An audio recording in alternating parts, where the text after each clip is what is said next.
Navaz Ebrahim joins us from Toronto. Welcome, Navaz. Hi, thank you. Thanks for having me. And for our viewers, Navaz lost her sister and brother-in-law who were killed on that flight. You can see images of them now. Both were British citizens. Navaz, thank you again for joining us on this difficult day. Thank you. Thank you for having me. You know, first of all, I know that this must be a very difficult and challenging time for you. Our sympathies to you for your loss 4 years later. I'm sure does not get any easier. How are you feeling today? Today is a very emotional day for us, and as it was mentioned, we are going to have a commemoration event here in Toronto in Richmond Hill. And we're expecting special guests, and we'll have several speeches, and we will pay our respect to our loved ones today. You traveled here to Toronto in order to be here for the commemoration events that are happening. Why was that so important to you? It is very important to us. You mentioned our legal avenue and the cases that are ongoing in front of the International Court of Justice. And also, there has been another case that our association has filed in front of International Criminal Court. We are still pushing for the support of at least one of the four affected countries on that case. Obviously, this event is very important to us, and but we also have very important demands. Another demand is that we want the four affected countries come forward and request for a provisional measure at the International Court of Justice, which means if they do that, we will have even an earlier court date.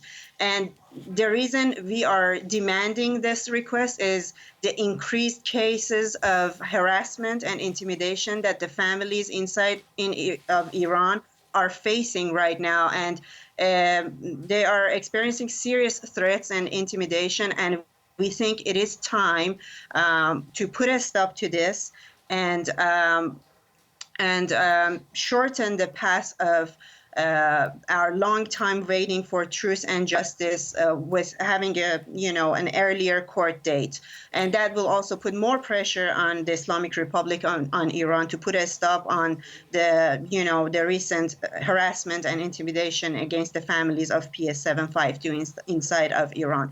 We also have other demands listing the entirety of the IRGC as a terrorist organization. Mm-hmm. The threat is very serious in Canada, and we're hoping that to happen. Also, we want to emphasize on the importance of opening a criminal case in Canada, which to this day hasn't yet happened, and we're still pushing for that. Now, Navaz, I do want to get back to the intimidation that you're saying families of the victims are facing, but I also want to get reaction from you from the news that we heard from Canada's Prime Minister today, saying in a statement issued by Justin Trudeau that today we have jointly initiated dispute settlement proceedings before the International Civil Aviation Organization against the Islamic Republic of Iran for using weapons against a civil aircraft. What do you make of those developments as you've outlined for us the demands that your group has? We've been waiting for this development for months now, and we are very thankful for this very major milestone. But that doesn't mean we're stopping our fight. We have still a lot of work to do. We will continue our work with the government of Canada and other affected countries to push for our demands on this avenue as well. And I do now want to get back to the point that you raised about intimidation that individuals are seeing. Can you tell me specifically what it is that you're hearing from people within your organization and beyond? Sure. We've had a mother who lost 4 of her loved ones on the flight. She was recently arrested in the funeral of Army Tagravand, who was killed by the Islamic Republic of Iran. She was beaten, dragged on the ground, and she was refused her medications. It was very bad. And we also have our previous spokesperson, Mr. Hamed Ismailion's parents, who were on their way to join this event today, but they were refused to leave Iran and their passports were confiscated. And we've had another mother, she was severely beaten on the grave of her son here in Iran. And there are other cases of intimidation, arrest, and call on attending the revolutionary court in Iran. The families are standing strong and they are very brave, and they held their event in Iran, although there was a lot of intimidation and under severe security. I apologize for the background noise. I'm not sure where that's coming from. I'm so sorry. That's all right. The families in Iran held their commemoration event in Iran, although there was severe, intimidation and security watching them the whole time, but they've been standing strong and very brave and had very strong speeches regarding seeking the truth and justice and continuing their fight.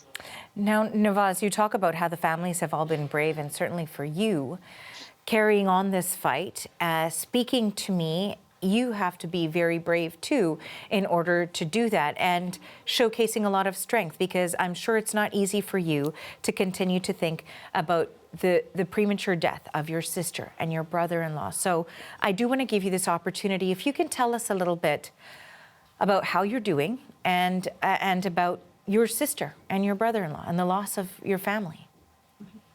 Sure. We've had a very difficult 4 years. On top of our grief and the immeasurable pain that we all endured, we had to stay strong and, stand together and fight for justice. And it wasn't easy, and it hasn't been easy, and it won't be easy. We are very aware of this long path and our journey, but we're standing strong. My sister Nilufar, my brother-in-law Saeed, they only traveled to Iran to celebrate their wedding, and it was supposed to be an only 3-week trip, and they were on their way back to London, UK that night, and they weren't able to start their married lives together. And it's very painful to even think about what they went through and how horrible their death was. And it still, breaks our heart every moment of every day and night. And I'm sure you're channeling those emotions into the fight that you're putting forward now. Navaz, thank you so much for joining us today. Thank you. Thank you for having me. That is Navaz Ebrahim. She's the president of the Association of Families of Flight PS752 victims, and we reached her today in Toronto.